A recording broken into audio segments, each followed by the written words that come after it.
Okay, Larry, it's time for the theme song. Larry knew what this meant. This was the 15th time the two had engaged in these actions. Every time they did, however, Larry knew in his mentally disabled cucumber heart that this was wrong, and that it was something God frowned upon most heavily. Despite this, Bob assured him it was all for the sake of educating the children watching them, and that their audience needed to be taught the lessons that only Larry and Bob together could deliver. So Larry swallowed his better judgment and complied with Bob's next command, which was to begin blowing as hard as he could on the shiny and engorged tuba Bob had unveiled. Larry was not the most talented at tuba blowing. He had no hands, so the job was always highly difficult. He did, however, have a tongue that applied itself greatly, and Bob's look of satisfaction told him he was doing an excellent job. After this, Bob pulled out a large 9-inch piece of steel, lovingly nicknamed the cutting knife. Larry shivered at the sight of this steel beast. Its touch was enough to rock his entire potassium and protein-fueled being to the core. It was bigger, Larry noted, than a Cebu. God may be bigger than the boogeyman, but is he bigger than this? Bob said as he prepared to lower the divine rod.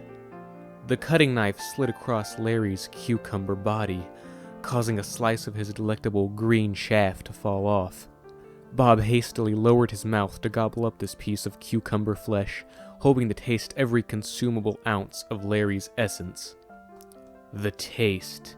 Sweeter than the first time Bob had tasted the fluids of Larry's lagoon so long ago. The process of slowly cutting and tasting continued for some time, with Bob and Larry's computer QWERTY capturing every second of the salacious act with its webcam. However, to Bob's surprise, one Mr. Nezer the Zucchini barged into the kitchen, his large and girthy green body intimidating Bob slightly. Well, Larry here seems a bit overwhelmed, don't you think? I believe it's your turn, Bob, for a little bit of a learning experience. Suddenly, Larry appeared before Bob in his Larry Boy costume, the whole attire complete with plungers for ears. Bob trembled. A fib grows into a big lie, but I know something that grows even bigger, said Larry. Mr. Nezer then clutched one of the dual plungers attached to Larry Boy and wasted no time in touching them to Bob's lower body. With little mercy and a lick of his lips, Mr. Nezer plunged away at Bob, and after a while, copious amounts of Bob's delectable red tomato juices started flowing out. I like a little ketchup with my greens, Mr. Nezer said as he forcefully grabbed Larry and began dipping his lower end in the red juices.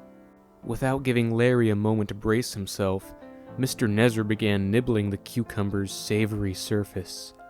Larry let out several moans. The pleasure was as spine-tingling and toe-curling as the sensation given off by Larry's hairbrush. You two boys are even better than my chocolate bunnies, said Mr. Nezer as he stood hovering over the ecstasy-filled, quivering bodies of Bob and Larry. That was when Junior the Asparagus walked into the room.